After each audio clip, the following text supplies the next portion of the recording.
Hello दोस्तों, तो आप जान चुके होंगे थंबनेल को देख के ही कि आज की क्लास में हमें क्या मिलने वाला है। तो आज की क्लास में हमें मिलेगा जो हम लोग अभी तक कक्षा 12 की केमिस्ट्री में बिलियन चैप्टर पढ़ रहे थे। तो जो हमने अणुसंख गुणधर्म हमने कंप्लीट कर लिया था। क्या हम लोगों ने अणुसंख गुणधर्म की परिभाषा कंप्लीट कर ली थी। अब हमारा क्या आता है, हमारा अगला जो टॉपिक था क्वथनांक में उन्नयन था। क्या था? क्वथनांक में उन्नयन। हमें क्या पढ़ना था? क्वथनांक में क्या पढ़ना था? क्वथनांक में उन्नयन पढ़ना था। और ये एक इम्पोर्टेंट टॉपिक है जो कक्षा 12 में आपके एग्जाम में पूछा ही जाता है। तो क्या है ये हमारा, चलो जान लेते हैं इसकी डिफिनेशन क्या है। देखिए, किसी विलायक में कोई अवाष्पशील पदार्थ मिलाने पर विलयन का वाष्प दाब कम हो जाता है, जिसके कारण विलयन का क्वथनांक बढ़ जाता है। किसी विलायक के क्वथनांक में होने वाली इस वृद्धि को विलायक के क्वथनांक का उन्नयन कहते हैं। क्वथनांक में उन्नयन मोललता के समानुपाती होता है। ध्यान दीजिए, बहुत सिंपल से फंडा है भाई। इसमें देखो, ज्यादा कोई समझने में जो दिक्कत है, हम आपको इसको ऐसा बता देंगे, ऐसा तरीका बता देंगे कि आपको ना इसको याद नहीं करना पड़ेगा। आपके समझ में आ गया तो ऐसे भी कोई दिक्कत नहीं होगी इसको याद करने में। पर हम लोग यदि बता देंगे तो आपको याद नहीं करना पड़ेगा। चलिए देखते हैं कैसे। देखिए, जैसे हमारे पास, ध्यान से समझिएगा, जैसे हमारे पास यहाँ पर एक पानी का सॉल्यूशन है। हम लोगों ने एक प्रकार से अदहन तो आप जानते हैं ना, अदहन क्या होता है। चलो, हम पानी गरमाने के लिए रख दिए, ठीक है। अब पानी गरमाने के लिए रख दिए हैं तो इस पर एक हम ढक्कन लगा देते हैं। समझते जाएंगे ढक्कन। तो क्या ढक्कन, जैसे पानी हमारा क्या गर्म होता है, पानी हमारा गर्म होता है तो यहां से इसको ढक्कन को ऊपर की ओर ढकेलेगा कि नहीं? भाप जब बनती है ढकेलती है कि नहीं? तो वही चीज यहाँ पे होता है, वही घटना है। यदि यहाँ से हमने आग जलाया, पानी हमारा खौलने लगा तो ढक्कन को ऊपर ढकेलेगा, यानी ऊपर की ओर क्या होगा, विलयन से क्या होगा, दाब लगाएगा। विलयन का वाष्प दाब, वाष्पन हो रहा है तो दाब लगता है, ठीक है। अब यदि हम इस विलयन में कोई विलायक में क्या है, कोई अवाष्पशील पदार्थ, चलो इसमें क्या हमने चावल डाल दिया, हमने खौलते हुए पानी में चावल डाल दिया, तो क्या ये ठंडा पड़ जाएगा? जो भी यहाँ सॉल्यूशन था तो उसका वाष्प दाब कम हो जाएगा। वही कहा गया कि विलयन का वाष्प दाब कम हो जाता है। विलयन का वाष्प दाब क्या हो जाता है? कम हो जाता है, जिसके कारण विलयन का क्वथनांक बढ़ जाता है। क्वथनांक का मतलब विलयन ठंडा पड़ जाता है। विलयन क्या होता है? ठंडा पड़ जाता है। किसी विलायक के इस क्वथनांक में होने वाली वृद्धि कहें, ठीक है, क्वथनांक में होने वाली वृद्धि, क्वथनांक इसकी वृद्धि हो गई, वृद्धि का मतलब बढ़ गया। तो जो इसके हमने क्वथनांक में वृद्धि की, इसी घटना को विलायक के क्वथनांक का उन्नयन कहते हैं। जो भी हमने ठंडा किया, अदहन को चावल डाल के ठंडा कर दिया, क्वथनांक कर दिया, बढ़ा दिया क्वथनांक, तो उसे हम लोग इस घटना को क्या बोलते हैं? क्वथनांक में उन्नयन बोलते हैं। क्या समझ में आ गई? चलिए, समझ पाए होंगे। चलो आगे बढ़ते हैं। ये ध्यान दीजिए, क्वथनांक में जो उन्नयन होता है, क्वथनांक में उन्नयन ये मोललता के समानुपाती होता है। क्वथनांक में जो उन्नयन होता है, क्या होता है? उन्नयन क्या होता है? मोललता m से प्रदर्शित करते इसके समानुपाती होता है। इतना ध्यान में रखेंगे। चलिए, अगला टॉपिक हमारा क्या है? नेक्स्ट टॉपिक है आपके सामने, ये मोलल उन्नयन स्थिरांक। क्या होता है? मोलल उन्नयन स्थिरांक। ये क्या होता है, इसको भी थोड़ा सा जान के चलेंगे। जो मोलल उन्नयन स्थिरांक होता है, तो विलायक के 1000 ग्राम में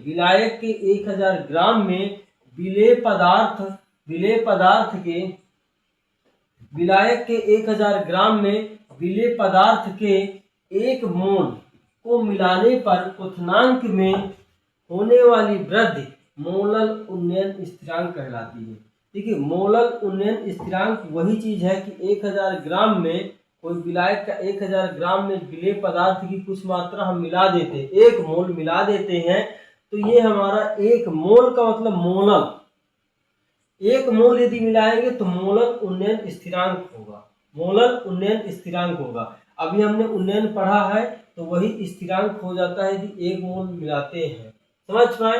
ठीक है, चलिए आगे चलते हैं। आगे है हमारा ग्राम अणुक। ये क्या है? ग्राम अणुक उन्नयन स्थिरांक। अब ये देखो, अभी तक हमने मोल मिलाया था, अब क्या मिलाना है? ध्यान दीजिए, वही मोल, 1 मोल जो किसमें घोलना है? ग्राम में। अभी तक हमने 1000 ग्राम में घोला था ना, अब क्या है? 100 ग्राम विलायक में किसी अवाष्पशील पदार्थ और विद्युत अपघट्ट पदार्थ का 1 मोल घोलने पर क्वथनांक का उन्नयन विलायक का ग्राम अणुक उन्नयन कहलाता है। देखिए, जिसे हम लोगों ने ग्राम में मिलाया तो ये ग्राम अणुक उन्नयन कहलाएगा। ठीक है, अब मोलल में, मोलल कब होता है? जब मोल मिलाएंगे तो मोलल उन्नयन स्थिरांक होगा। ये क्या है? ग्राम अणुक उन्नयन। समझ में आ गया दोनों में अंतर क्या है? चलिए अगला टॉपिक है हमारा, क्या है? ग्राम अणुक अवनमन।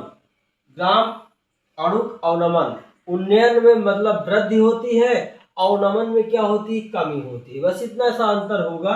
चलिए देखिए, 100 ग्राम विलायक में किसी अवाष्पशील पदार्थ घोलने पर हिमांक का अवनमन विलायक का ग्राम अवनमन स्थिरांक कहलाता है। देखिए हिमांक जो होता है, हिमांक जो होता है, ध्यान दीजिए, जैसे कोई हम अवाष्पशील पदार्थ डालते हैं, ठीक है, अवाष्पशील पदार्थ डालते हैं तो उसमें ठंडापन आ जाता है, यानी ठंडेपन, यानी जो टेम्परेचर होता है उसका ठंडा हो जाता है, यानी उसका क्या घटना हो जाती, घटित हो जाता है, जो भी टेम्परेचर था वो घट जाता है। हिमांक का मतलब हिमालय का मतलब जानते हैं आप, वहाँ ठंडा होता है ना, इसलिए ठंडापन आ जाता है, यानी उसका जो टेम्परेचर घट जाता है, इसलिए अवनमन हो जाता है, वहाँ घटित हो जाता है, उसे हम लोग अणुक अवनमन स्थिरांक कहते हैं। चलिए आगे चलते हैं। आगे क्या आता है? हिमांक में अवनमन। क्या आता है? आगे आता है हमारा हिमांक में अवनमन। ठीक है, हिमांक में अवनमन, तो ये लिखा है विलायक और विलयन के हिमांक का अंतर हिमांक का अवनमन कहलाता है। जैसे विलायक हो गया हमारे पास, और क्या है? विलायक और विलयन, दोनों का जो भी हिमांक में अंतर होगा उसी को हम लोग क्या बोलते हैं? हिमांक का अवनमन स्थिरांक बोलते हैं। इसे हम लोग क्या काहे से प्रदर्शित करते हैं? इसको हम डेल्टा टीएफ से प्रदर्शित करते हैं, डेल्टा टीएफ से प्रदर्शित करते हैं। और डेल्टा टीएफ जो होता है हमारा, डेल्टा टीएफ क्या होता है?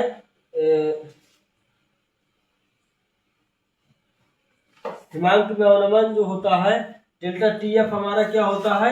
हिमांक में अवनमन होता है। ये टीएफ किसके समानुपाती होता है?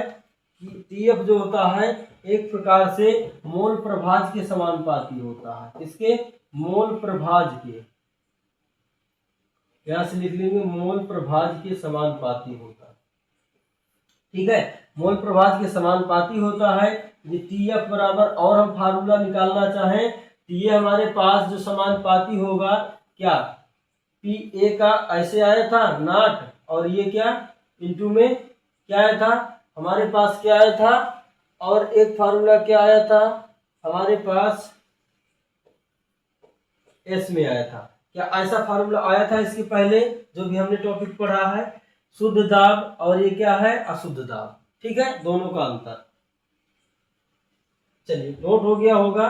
तो देखिए आज की क्लास हमारी यहीं खत्म होती है। फिर इसके बाद हम लोग जो आगे पढ़ेंगे वांट ऑफ गुणांक पढ़ेंगे, और समपरासारी और समपरासारी विलयन, अतिपरासारी, समदाबी, ये सारे विलयन हम जो है कल की क्लास में आपसे पढ़ेंगे।